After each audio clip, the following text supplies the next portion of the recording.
What does limerence feel like?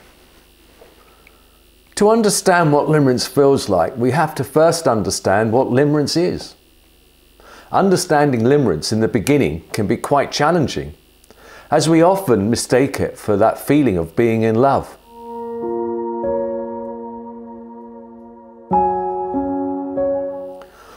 The concept of love is constantly being written by popular culture, across movies, TV shows and songs, as they always describe those feelings as intense love addiction, known as limerence actually, rather than actual love.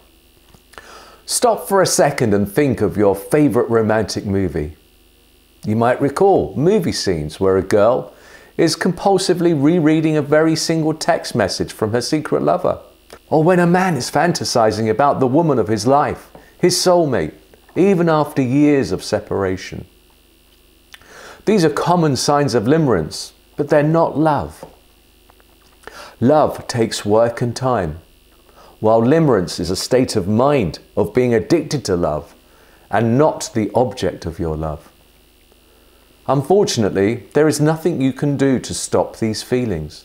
Unfortunately, there is nothing you can do to stop this feeling. This state of being has nothing to do with your will of choice, but being caused rather by biochemical processes in your brain. The concept of love was introduced by the psychologist Dorothy Tennov in her book Love and Limerence, The Experience of Being in Love. She describes it as an involuntary interpersonal state that involves an acute longing for emotional reciprocation, obsessive compulsive thoughts, feelings and behaviours, and emotional dependency on another person. To be completely honest, it is not that easy to differentiate between love and limerence at the beginning of a relationship. Many times, limerence can turn into a meaningful and healthy relationship based on true love. On the other side, when it comes to limerence, the attraction can easily turn into obsessive thoughts and fantasies. You can experience limerence even if the other person does not share the same limerent feelings for you. But your primary goal will be for them to reciprocate these intense feelings that you have. To help you navigate through understanding your experience and feelings, here are a few of these symptoms that a limerent object might experience. Number 1, you're obsessively thinking and fantasizing about your limerent object, the LO, constantly. When we think of the object of our desire, we get the feeling of love and affection that we need. It might feel that you can't help it, but always think about your love interest, every single word and action. You might obsessively think of them and a possible future together, even if there's no relationship between the two of you. Number 2, you crave for your feelings to be reciprocated. Your obsession with them is based on a need to have your feelings reciprocated.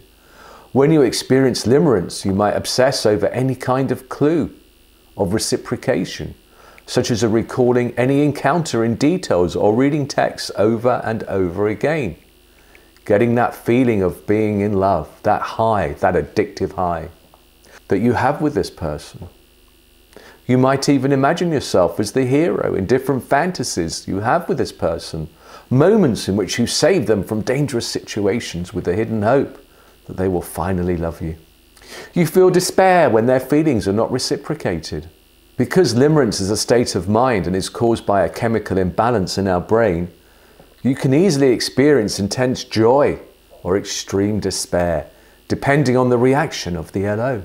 You might feel euphoria one second, yet the next one you might feel destroyed and extremely depressed.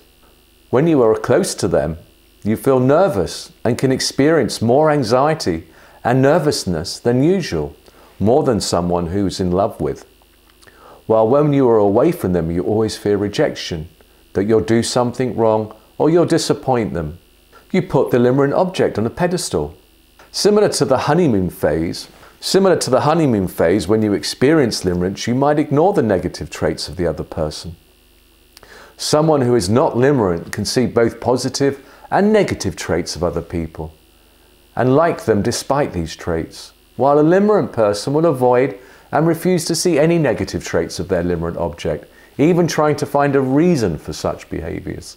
And you create mind games, as your main objective is to get the attention and affection and interest back from your limerent object, you might imagine or prepare scenarios that can enable you to meet this person. Usually these meetings are accidental, or at least they seem to be, either by being in the same event they are at or the same place that they frequently visit. These mind games allow you to create the interactions and connection with a hope that they will reciprocate your feelings. These are just some of the signs that can help you understand if you're caught up rather in limerence and a fantasy. If you sometimes catch yourself thinking of someone else, no worry, this is limerence. It is at the moment when this thinking becomes obsessive that it makes your daily life harder. It's harder to concentrate on your job or at home or with your spouse. Limerence can be present during the forming stage of a couple, but with limerence there is no real genuine love.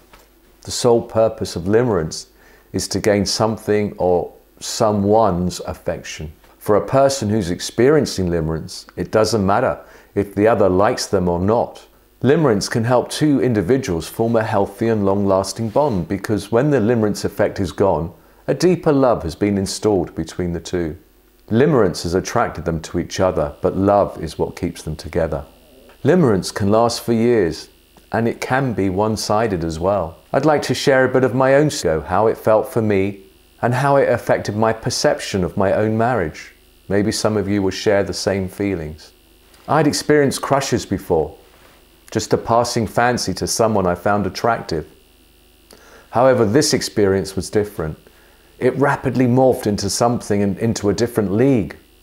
Within days, my mind became hijacked by a fantasy I found impossible to control. These thoughts occupied my thinking from the moment I awoke until I found a brief respite in my disturbed sleep. I stopped eating. I lost interest in life and pretty much stopped functioning. I constantly replayed our brief conversations to seek meaning in her comments. In short, I had become addicted to another person. I was on a roller coaster of emotions, overwhelmed by a tsunami of confusing thoughts. How could my mind be so overrun by someone I knew next to nothing about? So if you're feeling in limerence right now, what should you do? Well, firstly, understand that limerence is more than a crush or an infatuation. Yet it is a state of mind that you can't simply stop from happening. But what you can do is accept your feelings and not repress them. Once you feel comfortable with it, try to understand how limerence manifests in your life and how it is affecting your daily life and relationship, and why. The deeper meaning underneath that. Only through true vulnerability towards yourself and your partner will you be able to understand how you can overcome this life's challenge.